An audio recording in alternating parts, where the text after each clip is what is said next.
Happy Teacher Appreciation Week, teacher friend.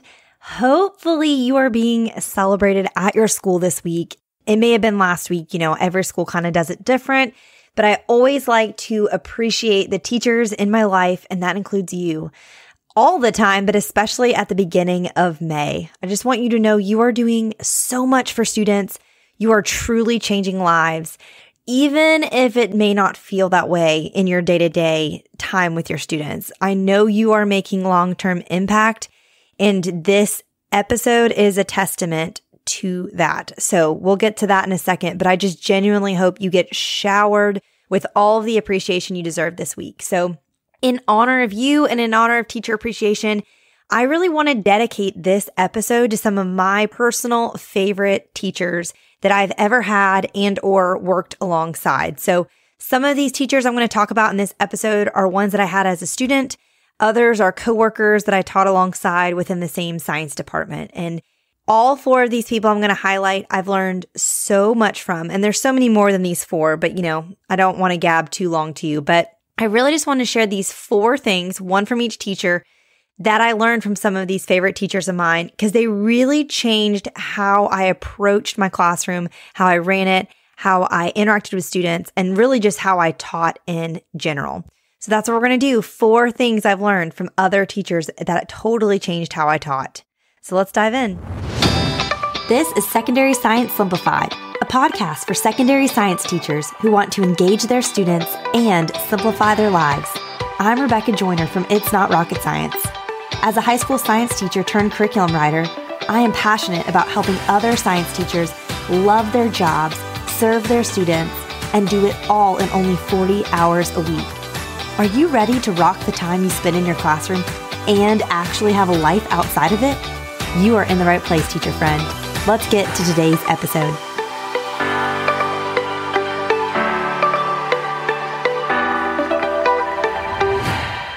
The first teacher I want to appreciate is Dr. Jeff Marshall. He was by far the best professor I ever had in college.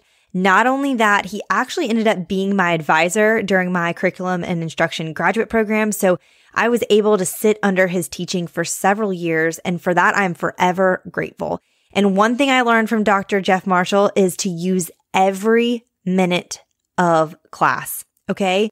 I know this may not seem that revolutionary, but hear me out. Dr. Marshall led by example. His entire class period with us, all of us, upcoming teachers, was run exactly how he encouraged us to run classes with our own students. So that included using every minute of the class period. From the start of class until the last possible second that we walked out the door, we were learning.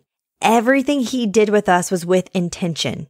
Whether it was modeling how to use an inquiry-based instruction method, whether it was facilitating discussions among us, or asking us deep questions to really stretch our thinking. Because every minute of class was so purposeful and so impactful, I never wanted to miss a minute going to the bathroom, scanning my cell phone to see if I had new text messages. It was so different from some of those science classes I was sitting in, other times of the day where I was in a lecture room with 300, other students, and I was on Pinterest for half the time because Pinterest had just come out when I was in college, That was not how it was when you sat in Dr. Marshall's class, okay? You wanted to soak up every second because you knew that every second was meaningful. There was no wasted time. And another side effect of his intentionality was he really rarely ever had to deal with classroom management. Now, obviously, we were all up and coming teachers, so it's not like we were the rowdiest bunch of people. But at the same time, I just feel like he didn't have to manage our distractions because he was holding our attention every minute of class. I loved his class. I wanted to be present every moment. I didn't want to miss anything. And I really found that using that strategy with my own high school students was a game changer. It truly translated into my classroom. And I think, or at least from all the feedback I got from different supervisors that observed me over the years that I was teaching full-time, every single one always commented on the intentionality in which I ran my class. And that was 100% a testament to my time sitting under Dr. Marshall as a student. I ensured and highly prioritized every moment of my class period, making it meaningful learning experiences. People always ask me, what was your bathroom policy? What was your cell phone policy? And I will share what I did and what kind of worked for me. But if I'm perfectly honest with y'all, my students didn't want to check their phones or go to the bathroom or talk about where to eat before prom with their next door neighbors they sat beside, because they knew that what we were doing mattered and it wasn't going to be wasted because I was so intentional with those minutes. It really did eliminate a lot of the classroom management issues because there just weren't as many distractions because students were so engaged every minute of my class period. They didn't want to miss anything. They weren't asking to go to the bathroom because they knew if they left, we would have done 10 things while they were gone. And so I really think that intentionality with your class time is a game changer. So 2 free resources I have to support you in this. One is my Anatomy of a Class Period cheat sheet. This is like a 1-pager. I'll link it in the show notes, or you can get it at bit.ly/anatomy of class. But essentially it's like front and back. So one is for a 50-minute class, one is for a 90-minute. But I just kind of share in it. Again, this is like one of the simplest things I've ever made, but I consistently get people emailing me or messaging me how helpful it was. So sometimes I almost feel silly sharing it, but then I'm like, no, it helps some people. I need to share it. It's literally just a document that shares how I would break up a 50-minute or 90-minute class period into chunks so that I'm using all of that time really wisely. Obviously, it's not always the exact same every day, but in general, this would be the procedure I would follow. Lab days are definitely an exception here. Now, in addition to just that overview of how I structure my class period, and especially in those times, because I'm really grateful I had the benefit of teaching 90-minute periods at one school, 50-minute at another. The other thing that makes a huge difference is tightening up your transitions between those things. And so I have an entire podcast episode about this. It's episode 92. It's all about precise pacing and tight transitions. And I will link that in the show notes as well. Or any episode of mine, you can always find it. It's on rocketscienceclassroom.com/the episode number. So /episode 92. But really using that class time intentionally, every minute of it being valuable, is something I learned from Dr. Marshall and truly is what I would say one of the greatest things that characterized my classroom management style in the classroom. And it's all from Dr. Marshall. The second thing I want to share is something I learned from Dan Harrington. He is one of my favorite coworkers I've ever had. He was my department chair at a really tiny private Christian school I taught at most recently. And I learned from Dan Harrington that you can do a whole lot with a whole little. Okay? Let me just set the scene for you. I transitioned to this small private Christian school from a very large public school in a big city. We moved for my husband's job. And I had been used to being at this large public school with all the resources in the world. Okay. I had like the most insanely massive classroom with my lecture area at the front, my lab area at the back. There was glassware coming out of my eyeballs. I had a chemical prep room that I only shared with one other teacher. I also had a $250 gift card I was given each year to use on consumables in my classroom.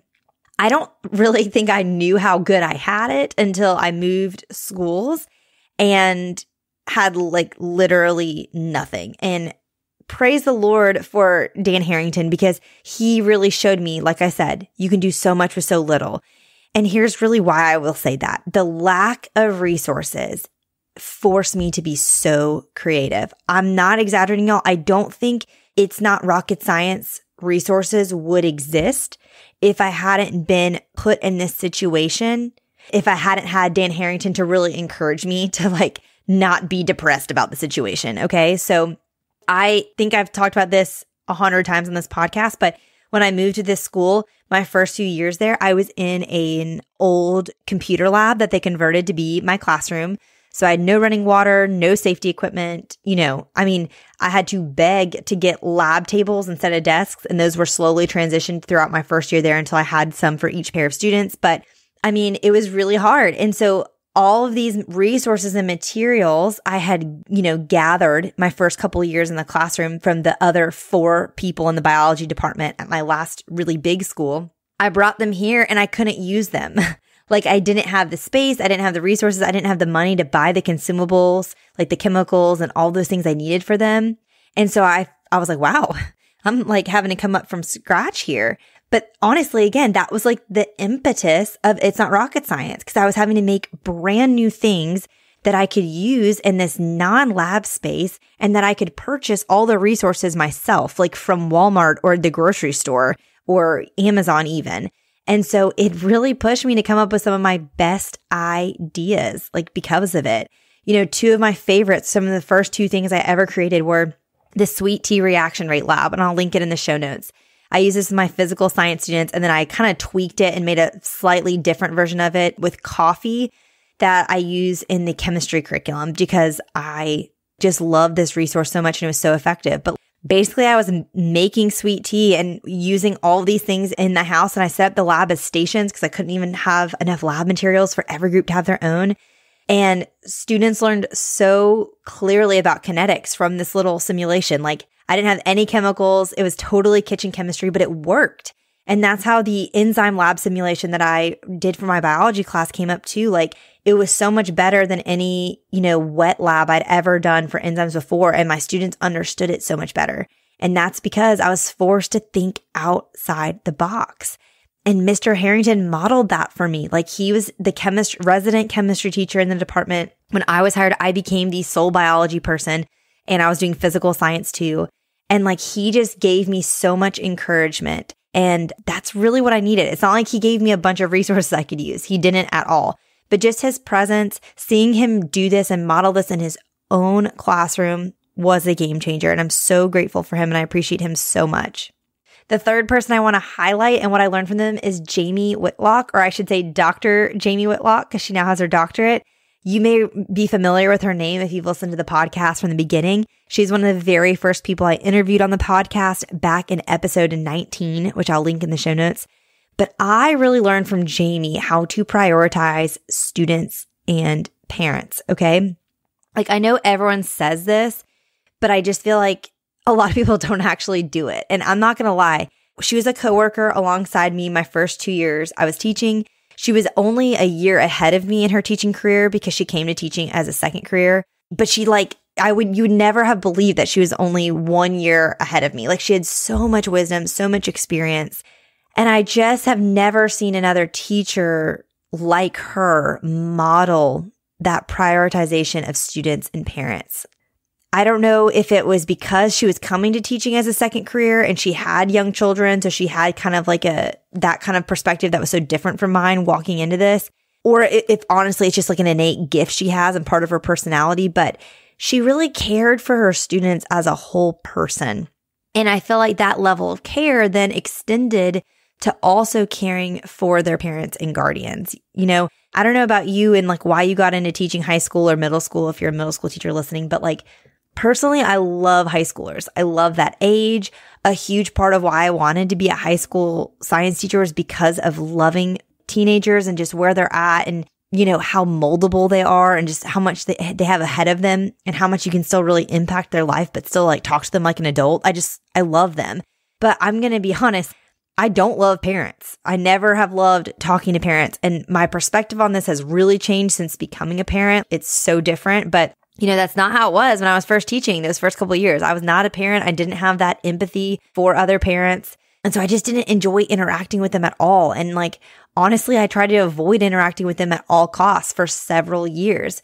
But even when I was avoiding parents, I was still watching Jamie do it the right way and absorbing that. And it took me a little bit to adopt that practice myself, but eventually I did because of what I saw Jamie doing. She just truly valued those parents and guardians just as much as she did, students. She saw what a difference it made to bring in these other people to care for these students and to help them be successful. And I really feel like entire families were impacted by her care and attention. We always had to stand in the hallway between class changes just because, like I said, it was this massive school, over 2,000 students changing class periods. And so we had to be out there kind of monitoring. And I just remember her standing there and watching her just talk to so many students, not even students in her class. Like, she knew something about it seemed like every single student. She would say, hey, and ask how their granny was or whatever. And she just really cared. So because of that, it was really when I left that school and went to a new school that I really became more committed to caring about parents and students and contacting them weekly. I set up a mass communication system that let me keep up with them, regularly. And I just started to finally see what Jamie had saw all along, which is that parents are a resource that we can utilize and to help us reach students rather than seeing parents as just an obstacle or like another thing I have to check off the list to make sure I did my due diligence and contacted the parent, and that really, really transformed my teaching practice. So I could talk about this all day. I'll link in the show notes a blog post where I talk more about that communication system I set up in order to be in regular contact with parents without like taking all of my time. And there's like a little contact log in there that's linked as well that you guys can grab if you find that helpful. But that's what I learned from Jamie, prioritize those student relationships, but also those parent relationships. And last but not least, I could not mention my favorite teachers without mentioning, my personal chemistry teacher from when I was in high school. Y'all know him, Zach Matson. He's now been on the podcast 4 times. Episode 35, 70, 71, and 127. So yeah, he gets talked about a lot on here because he made such a big difference. And I had some other amazing, high school teachers as well, but he was my most impactful science teacher. And so I think that's why he always, gets brought up on this podcast or gets invited to be on this podcast. But as many of you know, I had him for Chemistry 1 and then AP Chem. So I got to have 2 years of just watching him teach. And I literally didn't even know until I interviewed him for this podcast back in episode 35 the first time. I didn't know that I was one of his first classes like he ever taught.